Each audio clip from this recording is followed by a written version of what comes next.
filed in support of the motion, wherein I adopted and argued the 3 jurisdictional issues submitted to your Lordship for your determination. There was also a further and better affidavit and my reply on points of law filed in answer to the respondent's counter affidavit and written address. My Lord, I respectfully urge your Lordship to deem all these processes as argued and to grant the reliefs exactly as set out on the motion paper.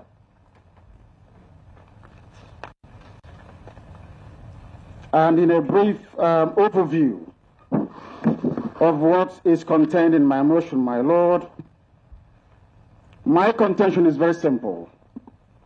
That ab initio, this court lacks jurisdiction to try me, that this very court is a material defiance of an appellate court judgment, the Supreme Court, with specific regards to count 7, which does not exist in the laws of this very country, and which the Supreme Court mandated this very court to amend. That hasn't happened. The presence of count 7 on this charge sheet, my Lord, nullifies this entire proceedings completely and totally, because count 7, my Lord, does not exist in the laws of this very country. When I reply on points of law, I will make specific references to the ratio that came down from the Supreme Court, where my Lord Lawal Garba explicitly stated that count 7 should be changed. That hasn't been done, my Lord, and this court is in contempt of the Supreme Court binding order. My Lord, the entire argument of the respondent, I'm sorry to say, collapses on just one single point, not many, just one.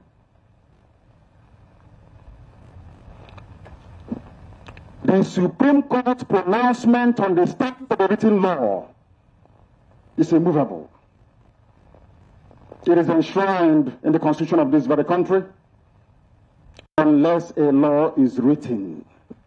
Unless it is written, defining that very offense, no trial, no conviction can ever take place. And it is my submission, my Lord, that this very morning, as we stand in this very hallowed chamber, count 7 does not exist. And not only the repealed laws that will come later. Count 7, my Lord, destroys this entire trial, because Supreme Court gave an explicit order which wasn't adhered to. The consultant, you have to go to the defendant to tell him the procedure here. We have the practice of front-loading. I think he has filed his written addresses in support of all this motion. So it's not to repeat what he has stated in his written addresses, but to state the relief is sit for, and just use a minute each in respect of each motion for operation. Okay.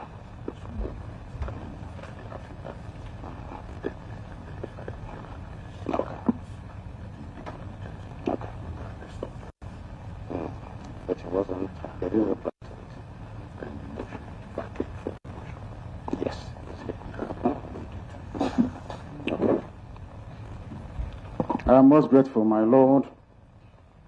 I am, without flogging a dead horse, I am asking this very honorable court, my Lord, to please kindly grant my prayers as contained in the motion for reference to the appeal court. And may I also identify the affidavit in support. It is only a 6-paragraph affidavit, my Lord, deposed to by my younger brother, Prince Emmanuel Kanu, also dated the 12th day of November 2025. There is an accompanying affidavit of urgency, which was deposed by my humble self, also filed on the 12th day of November 2025, and also a written address. My Lord, in support of the motion on notice, praying for the orders I had earlier outlined, that too was dated on the 12th day of November, my Lord, may I most graciously ask my Lord to grant these prayers. Thank you very much. What about the other two motions? I should move them at some time? Yes. Thank you. I've made an order consolidating the hearing of the three motions. Okay. The next one, my Lord, is an application, a notice of my commitment to file a final written address, which was dated the 11th day of November and filed on the same 11th day of November. It is accompanied, my Lord, by grounds upon which this very application is predicated, and the grounds are 4 in number, my Lord, and I went on to elucidate the body of objection and then the constitutional foundation and jurisdictional limits of this very court. You all have the grounds stated? Yes, my Lord, you may. Ground number 1, my Lord, states here, the defendant, having called evidence through cross-examination of all the complainant's witnesses, has given evidence and entitled to the summation of those points through a final written address. So I have actually entered my defense, my Lord. What I did not do is to call a witness, because the evidence tendered by the prosecution were surgically demolished. The right to ground 2, my Lord, the right to final address is a fundamental constitutional right integral to fair hearing under Section 36, Sub 1 of the 1999 Constitution, and no court had jurisdiction to unilaterally order its waiver without the express, informed, and voluntary consent of the right holder, which is myself. The third ground, any order directing or implying a waiver of final address constitutes a breach of fair hearing, my Lord, which goes to the root of the court's jurisdiction and renders the entire proceedings a nullity. The court, ground number 4, the court lacks jurisdiction to extinguish or dispense with mandatory procedural stage of criminal adjudication, such as a final written address, as this would amount to an unlawful assumption of power beyond the limits prescribed by the Constitution and extant laws. And ground number 4, for reference purposes, my Lord, Section 36(1) of the 1999 Constitution, which the court has taken judicial notice of. Those are my grounds, my Lord, in respect of the notice, seeking this court's discretion to allow me to file my final written address. Having entered my defense,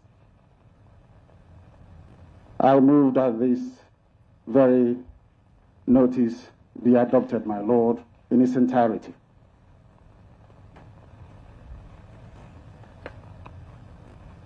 The third and the very last one is the issue of bail, my Lord, the issue of bail.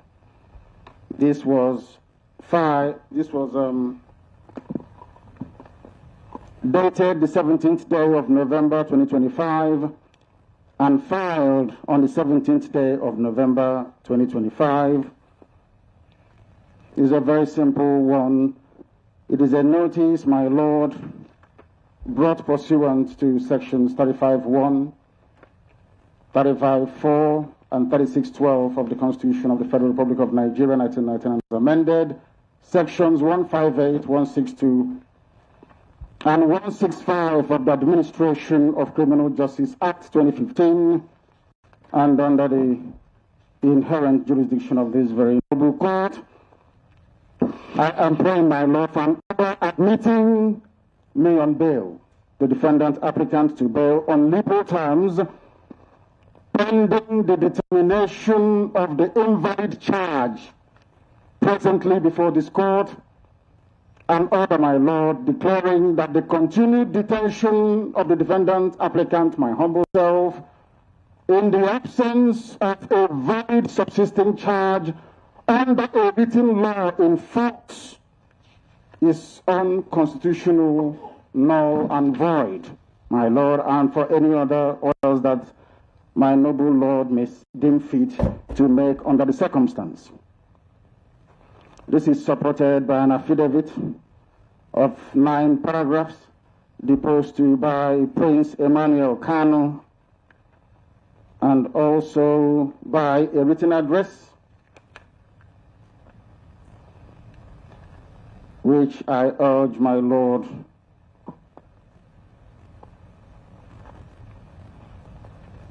to accept its adoption.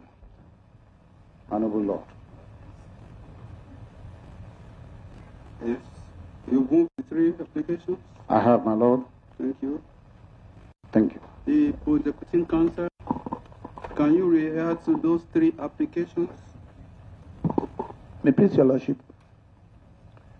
The prosecution filed